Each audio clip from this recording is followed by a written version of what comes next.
Opa, meu nome é Kekerson e bem-vindos ao canal Livretário, onde falamos de leitura, anarquismo e leitura anarquista. Hoje vamos novamente ler um texto do Bakunin, chamado O Sistema Capitalista. Nesse texto, Bakunin, que como eu já disse no meu outro vídeo sobre ele, é um anarquista russo do século XIX e um dos maiores teóricos do anarquismo, sendo possivelmente a figura mais conhecida do anarquismo e tendo participado da Primeira Internacional juntamente com Marx, fala sobre o sistema capitalista e seus problemas. Esse texto é um recorte do livro O Império Quinoto-Germânico, do próprio Bakunin. Bom, sem mais delongas, vamos ao vídeo. O Sistema Capitalista, Mikhail Bakunin, 1996. É necessário repetir aqui os argumentos irrefutáveis do socialismo que nenhum economista burguês ainda conseguiu refutar? O que é propriedade? O que é o capital em sua forma atual? Para o capitalista e proprietário, significam o poder e o direito, garantidos pelo Estado, de viver sem trabalhar. E uma vez que nem propriedade nem capital produz nada quando não fertilizado pelo trabalho, isso significa o poder e o direito de viver explorando o trabalho de outra pessoa.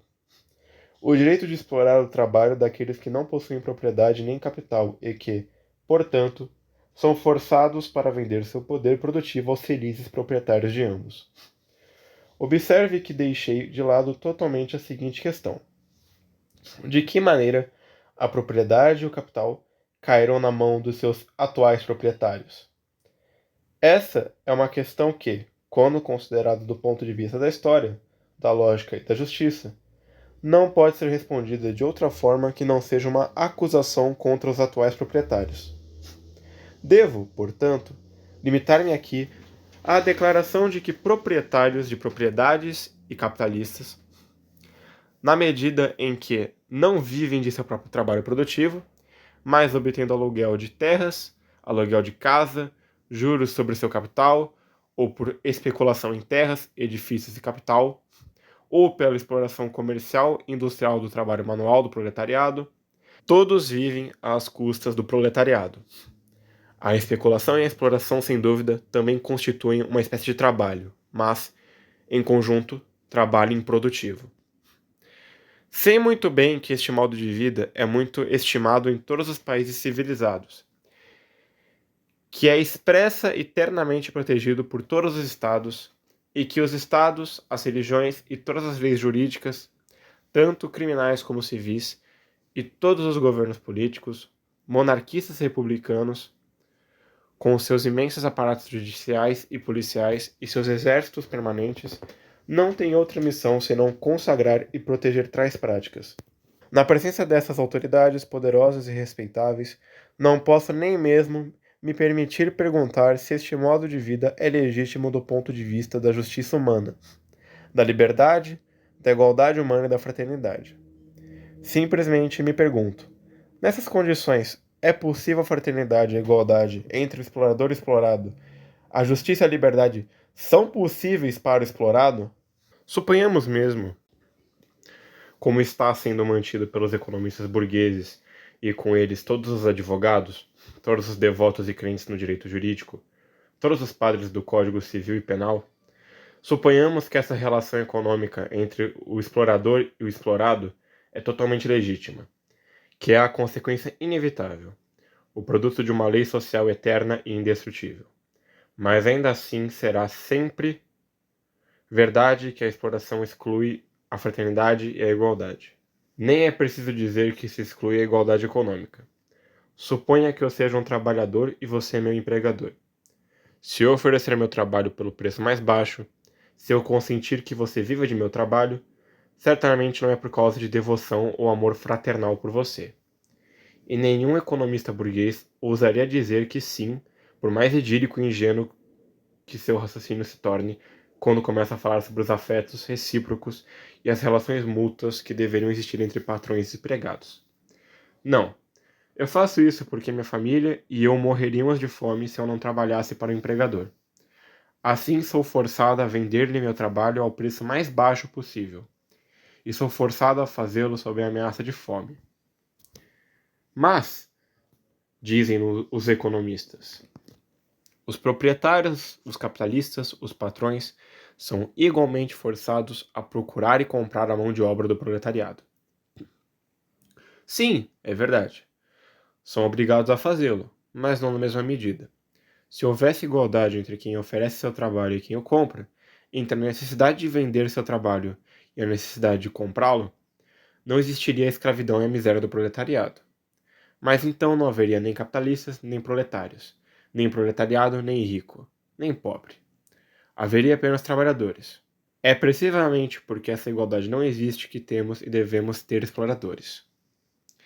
Esta igualdade não existe porque na sociedade moderna, onde a riqueza é produzida pela intervenção do capital pagando os salários ao trabalho, o crescimento da população supera o crescimento da produção, o que resulta na oferta de trabalho necessariamente superando a demanda, e levando a um aparente naufrágio do nível dos salários. A produção assim constituída, monopolizada, explorada pelo capital burguês, é empurrada para um lado pela competição mútua dos capitalistas para se concentrar cada vez mais nas mãos de um número cada vez menor de capitalistas poderosos, ou nas mãos de sociedades por ações que, devido à fusão de seus capitais, são mais poderosas do que maiores capitalistas isolados. E os pequenos e médios capitalistas, não sendo capazes de produzir ao mesmo preço que os grandes capitalistas, sucumbem naturalmente na luta mortal.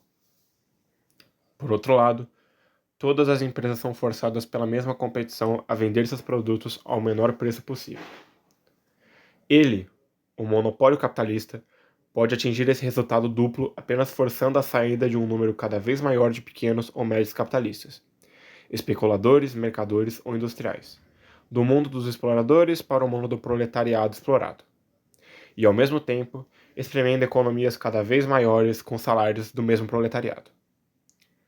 Por outro lado, a massa do proletariado, crescendo a partir do aumento generalizado da população, que, como sabemos, nem mesmo a pobreza pode deter efetivamente, e pela crescente proletarização da pequena burguesia, ex-proprietários, capitalistas, mercadores e industriais, crescendo, como eu disse, a uma taxa muito mais rápida do que as capacidades produtivas de uma economia que é explorada pelo capital burguês. Esta massa crescente do proletariado é colocada em uma condição em que os trabalhadores estão forçados a uma competição desastrosa uns contra os outros. Pois, uma vez que não possuem outro meio de existência a não ser seu próprio trabalho manual, eles são levados, pelo medo de se verem substituídos por outros, a vendê-lo pelo preço mais baixo. Esta tendência dos trabalhadores, ou melhor, a necessidade a que estão condenados por sua própria pobreza, combinada com a tendência dos empregadores de vender os produtos de seus trabalhadores e, consequentemente, comprar essa mão de obra pelo menor preço, se reproduz e consolida constantemente a pobreza do proletariado. Por se encontrar em estado de pobreza, o trabalhador é obrigado a vender seu trabalho por quase nada. E porque vende esse produto por quase nada, ele afunda em uma pobreza cada vez maior. Sim, maior miséria, de fato, pois neste trabalho escravo de galeria, a força produtiva dos trabalhadores, abusada, explorada implacavelmente, excessivamente desperdiçada e desnutrida, se esgota rapidamente. E, uma vez esgotada, qual pode ser seu valor no mercado? De que vale essa única mercadoria que ele possui da qual depende diariamente para sua venda? Nenhuma coisa. E então? Então nada resta ao trabalhador senão morrer. Em determinado país, o menor salário possível. É o preço daquilo que os proletários daquele país consideram absolutamente necessário para se manterem vivos. Todos os economistas burgueses estão de acordo neste ponto. Turgot, que achou por bem se chamar de ministro virtuoso de Luís XVI e realmente era um homem honesto, disse: o simples trabalhador que nada possui além de suas mãos, nada mais tem para vender do que seu trabalho. Ele vende mais ou menos caro, mas seu preço, alto ou baixo, não depende só dele. Depende de um acordo com quem vai pagar por seu trabalho. O empregador paga o mínimo possível. Quando pode escolher entre um grande número de trabalhadores, o empregador prefere aquele que trabalha barato. Os trabalhadores são, então, forçados a baixar seus preços competindo entre si. Em todos os tipos de trabalho, segue-se necessariamente que o salário do trabalhador é limitado ao que é necessário para a sobrevivência. Citação D. Reflexões sobre a formação e distribuição das riquezas. J.B. Say, o verdadeiro pai dos economistas burgueses na França, também disse: os salários são muito mais altos quando existe mais demanda por trabalho e menos se oferece, e são reduzidos de acordo quanto mais trabalho é oferecido e menos demandado.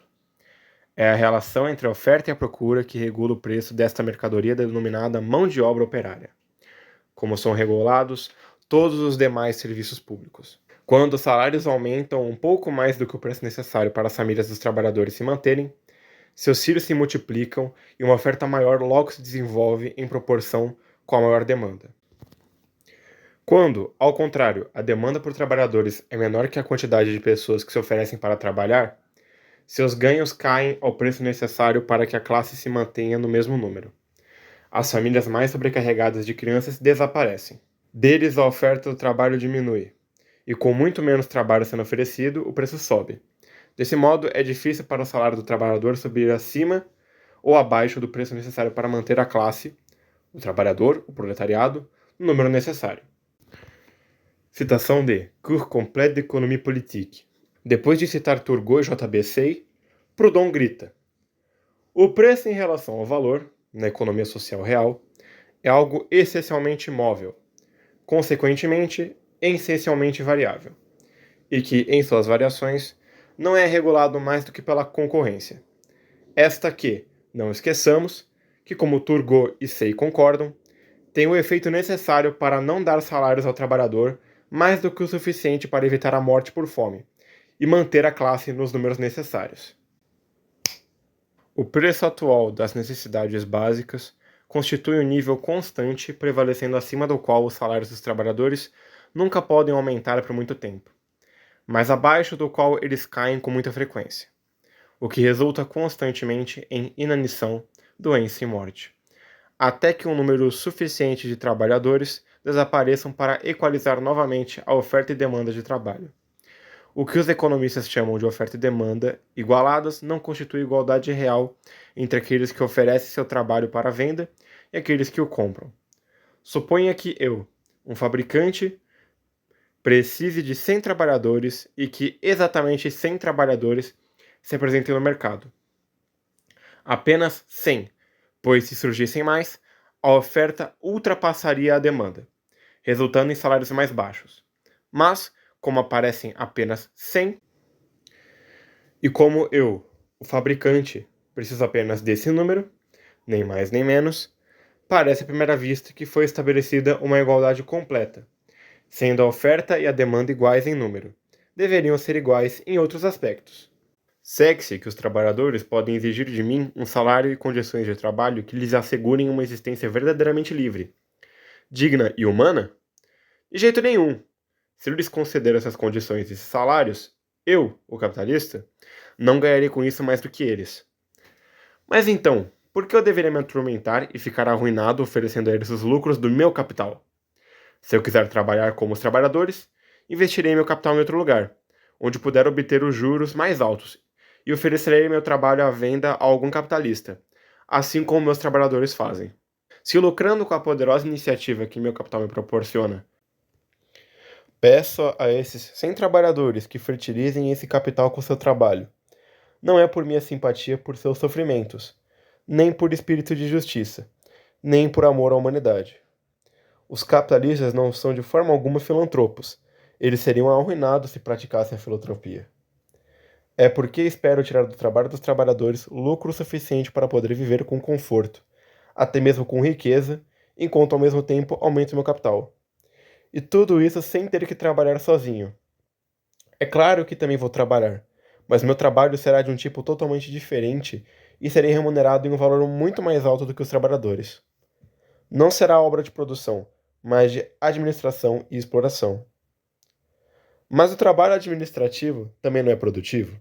Sem dúvida que sim. Por falta de uma administração boa e inteligente, o trabalho manual nada produzirá ou produzirá muito pouco e muito mal. Mas, do ponto de vista da justiça e das necessidades da própria produção, não é de todo necessário que este trabalho seja monopolizado em minhas mãos. nem, acima de tudo, que eu seja remunerado em uma taxa muito mais elevada do que o trabalho manual. As associações cooperativas já provaram que os trabalhadores são bastante capazes de administrar empreendimentos industriais, que isso pode ser feito por trabalhadores eleitos por eles e que recebem o mesmo salário. Portanto, se concentra em minhas mãos o poder administrativo, não é porque os interesses da produção o exijam, mas para servir aos meus próprios fins, os fins da exploração. Como chefe absoluto do meu estabelecimento, recebo por meu trabalho 10 ou 20 vezes mais do que meus trabalhadores recebem pelo deles. E isso é verdade, apesar de meu trabalho ser incomparavelmente menos doloroso do que o deles. Mas o capitalista, o empresário, corre riscos, dizem eles, enquanto o trabalhador não arrisca nada. Isso não é verdade, porque quando visto por ele, todas as desvantagens são do trabalhador. O empresário pode conduzir mal seus negócios, pode ser eliminado por um mau negócio ou ser vítima de uma crise comercial ou de uma catástrofe imprevista. Em uma palavra, ele pode se arruinar, isso é verdade. Mas a ruína significa, do ponto de vista burguês, ser reduzido ao mesmo nível de miséria dos que morrem de fome, ou ser forçados a entrar nas fileiras dos trabalhadores comuns? Isso acontece tão raramente que podemos também dizer nunca. Depois disso, é raro que o capitalista não retenha algo, apesar da aparência de ruína. Hoje em dia, todas as falências são mais ou menos fraudulentas. Mas se nada for salvo, sempre há laços familiares e relações sociais que, com a ajuda das habilidades de negócios aprendidas, que passam para seus filhos, permitem-lhes obter posições para si e seus filhos nos escalões mais elevados do trabalho, na gestão. Ser funcionário do Estado, ser executivo de uma empresa comercial ou industrial. Acabar, embora dependente, com uma renda superior à que pagavam aos seus ex-trabalhadores. Os riscos do trabalhador são infinitamente maiores. Afinal, se o estabelecimento onde trabalha falir, ele deve ficar vários dias e às vezes várias semanas sem trabalhar. E para ele, isso é mais do que uma ruína, é a morte, porque ele come todos os dias o que ganha. As poupanças dos trabalhadores são contos de fadas inventados por economistas burgueses para acalmar seu fraco sentimento de justiça, o remorso que se desperta por acaso no seio de sua classe. Esse mito ridículo e odioso jamais acalmará a angústia do trabalhador. Ele conhece as despesas para satisfazer as necessidades diárias de sua grande família. Se tivesse poupança, não mandaria os seus pobres filhos, desde os 6 anos de idade, murchar, enfraquecer, serem assassinados física e moralmente nas fábricas, onde são obrigados a trabalhar noite e dia, um dia de trabalho de 12 e 14 horas. Se por vezes acontece que o trabalhador faz uma pequena poupança, esta é rapidamente consumida pelos inevitáveis períodos de desemprego que muitas vezes interrompem cruelmente o seu trabalho, bem como pelos acidentes e doenças imprevistas que atingem a sua família. Os acidentes e doenças que podem atingi-lo constituem um risco que tornam todos os riscos do empregador nada comparáveis.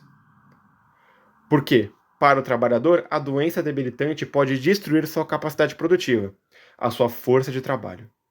Acima de tudo, a doença prolongada é a falência mais terrível, uma falência que significa para eles e seus filhos fome e morte. Sei muito bem que nessas condições, que se eu fosse um capitalista, que precisa de 100 trabalhadores para fertilizar meu capital, que ao empregar esses trabalhadores, todas as vantagens são para mim, todas as desvantagens para eles. Não proponho nada mais, nada menos do que explorá-los.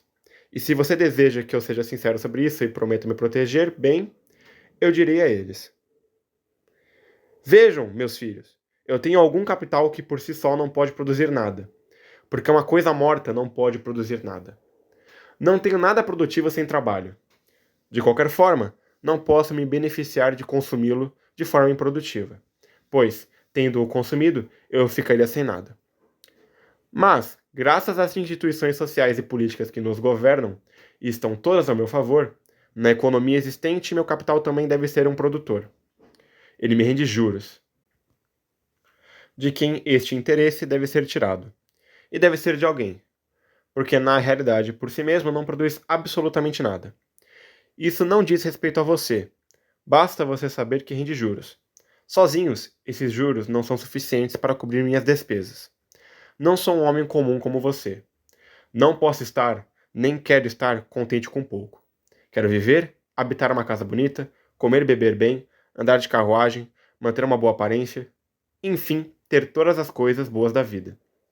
Também quero dar uma boa educação aos meus filhos, para torná-los cavalheiros e mandá-los estudar. E depois, tendo se tornado muito mais educados do que você, eles podem dominar você um dia como eu domino você hoje.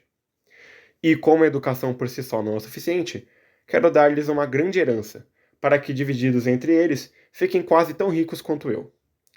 Consequentemente, além de todas as coisas boas da vida que quero me dar, também quero aumentar meu capital. Como vou atingir esse objetivo? Munido deste capital, proponho-me explorá-lo e proponho que me permita explorá-lo. Você trabalhará e eu irei recolher, apropriar e vender para meu próprio benefício o produto do seu trabalho, sem lhe dar mais do que a parte que é absolutamente necessária para evitar que você morra de fome hoje. Para que no final de amanhã você ainda trabalhe para mim nas mesmas condições. E quando você estiver exausto, vou expulsá-lo e substituí-lo por outros. Saiba bem, vou pagar-lhe um salário tão pequeno e impor-lhe uma jornada de trabalho tão longa, condições de trabalho tão severas, tão despóticas, tão duras quanto possível. Não por maldade, não por um motivo de ódio por você, nem uma intenção de fazer mal a você, mas por amor à riqueza, e para ficar rico rapidamente. Porque quanto menos eu te pago e quanto mais você trabalha, mais eu vou ganhar. Isto é o que é dito implicitamente por cada capitalista, cada industrial, cada empresário, cada empregador que exige a força de trabalho dos trabalhadores que eles contratam. Mas, sendo a oferta e a demanda iguais, por que os trabalhadores aceitam as condições estabelecidas pelo empregador? Se o capitalista tem uma necessidade tão grande de empregar os trabalhadores quanto os 100 trabalhadores têm de ser empregados por ele, não se segue que ambos os lados estão em uma posição igual? Não se encontram ambos no mercado como dois mercadores iguais, pelo menos do ponto de vista jurídico, um trazendo uma mercadoria chamada diária, a ser trocada pelo trabalho diário do trabalhador na base de tantas horas por dia, e o outro trazendo seu próprio trabalho como mercadoria a ser trocada pelo salário oferecido pelo capitalista? Visto que, em nossa suposição, a demanda é de 100 trabalhadores e a oferta é de 100 pessoas também, pode parecer que os dois lados estão em uma posição igual. Claro que nada disso é verdade. O que é que traz o capitalista ao mercado? É o desejo de enriquecer, de aumentar seu capital, de satisfazer suas ambições e vaidades sociais, de ser capaz de se entregar a todos os prazeres concebíveis. E o que traz o trabalhador ao mercado? A fome, a necessidade de comer amanhã e hoje. Assim, sendo iguais no ponto de vista da ficção jurídica, o capitalista e o trabalhador são tudo menos iguais, do ponto de vista da situação econômica, que é a situação real. O capitalista não está ameaçado de fome quando chega ao mercado. Sabe muito bem que se não encontrar hoje os trabalhadores que procura, ainda terá o que comer por muito tempo, devido ao capital de que é feliz possuidor. Se os trabalhadores que atendem ao mercado apresentam demandas que lhe pareçam excessivas, porque, longe de lhe permitirem aumentar sua riqueza e melhorar ainda mais sua posição econômica, essas propostas e condições podem, não digo igualar, mas trazer a posição econômica dos trabalhadores um tanto próxima à sua, o que ele faz neste caso? Ele recusa essas propostas e espera. Afinal, ele não foi impulsionado por uma necessidade urgente, mas pelo desejo de melhorar sua posição, que, comparada à dos trabalhadores, já é bastante confortável. Por isso, ele pode esperar.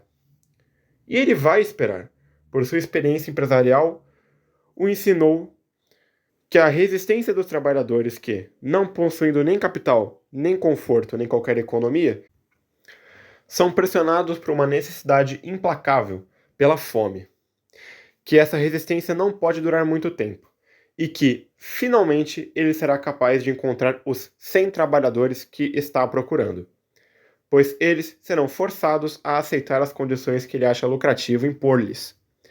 Se eles se recusarem, os outros virão, que ficarão muito felizes em aceitar tais condições. É assim que as coisas são feitas diariamente, com o conhecimento e à vista de todos.